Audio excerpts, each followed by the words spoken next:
All right, still journalist hangouts. We still have Adewale Adeoye right here and also Adekunle Yusuf. So straight to a final conversation. Most times, the voice of the people cannot be ignored. Hence the Latin term Vox Populi, Vox Dei, meaning the voice of the people is the voice of God. Following public outcry and mounting concern, the Nigerian police has announced a temporary suspension of enforcement of the Motor Vehicles Prohibition of Tinted Glass Act of 1991. This follows a high-level meeting between the Inspector General of Police, Kaide Egbetokun, and the leadership of the Nigerian Bar Association, NBA, led by its president, Afamosigwe SAN. In a statement, the police said the decision was made in good faith and in the public interest, despite no formal court order restraining the enforcement. A joint police NBA committee has also been inaugurated to strengthen collaboration and ensure citizens' rights are respected in law enforcement. Motorists are advised to use the suspension window to regularize their vehicle documentation. I mean, Adekunle Yusuf, I'll start with you. What do you think prompted the Nigerian police to suspend the enforcement of the tinted glass ban indefinitely? If I read that statement very well, it's a temporary suspension. So I believe the police still want to go ahead. They still want to bring it up. But why do you think they suspended it? And I'm of the opinion that the police, as an institution, is unaware of the mood of the Nigerian populace. Nigerians are vehemently opposed to this policy by the Nigerian police. Nigerians totally unhappy with the, policy. And the best, I'm happy that the NBA is warming itself into the heart of millions of Nigerians. You see, the police said it is for security, but the Nigerian populace, people don't believe that.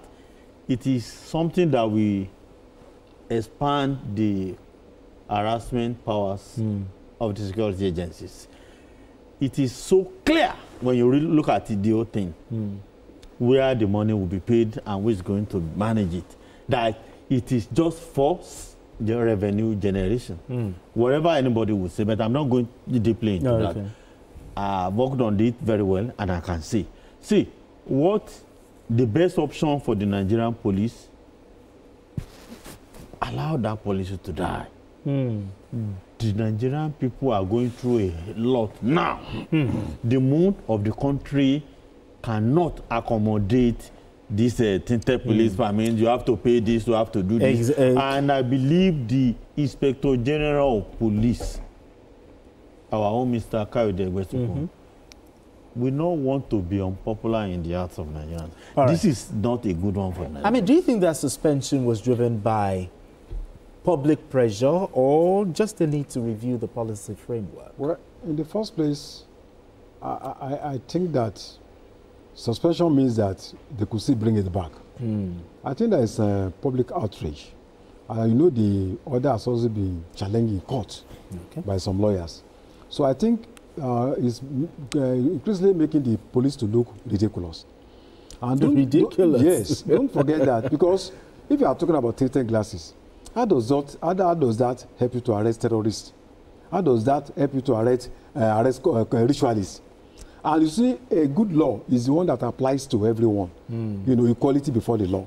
We know that politicians will use these tinted glasses, and you are not going to arrest them. We know that even policemen, on weekends, they will go out with tinted glasses. Nobody's good, we arrest them. So this thing is targeted against the vulnerable people. People who don't have access to political and economic powers. CEOs of companies will be riding. You are not even going to stop them. The VIPs. And don't forget, this is a military hangover. That decree 6 of 1991, was signed by the military under Babangida some 10 months after the 1990 coup. So it was a decree made to protect the leaders of the state. It's not to protect the state itself, to protect the citizens. But my final question will be... It became an act under Obasanjo. Yes, but the first time was in 1981 what measures can be put in place to avoid the misuse of these tinted glasses, you know, some by criminal elements? To prevent heat and ultraviolet. How about for criminal elements now? Look, there are processes. Just in 10 seconds. There are processes to arrest criminals. You know, track them down. If a car is coming and the car is tinted, you stop the car and you ask them to wind down, So I mean, whether the car is tinted or not, does not mean that it's a way for criminals to escape. Stop them and then look at, who is inside the vehicle. Absolutely. There are those that are done by the factory. There are those that are being done here in the country. Yes. And if their intent is not to make money, why must you be collecting money every year? What are criminals that use for the same vehicle? Criminals use motorcycles, that use Marwa. So what are they talking about? So it's a good one that it's now been suspended. It's not temporarily. These should be totally abandoned. Abandoned. When you look at the statement from the police, Nigerians are not happy about the temporary suspension. Instead of looking at protection of the citizens. Police should not be a revenue generation agency. Thank you very much for doing this with us. Adekunle Yusuf, appreciate you as always. Thank you so much. And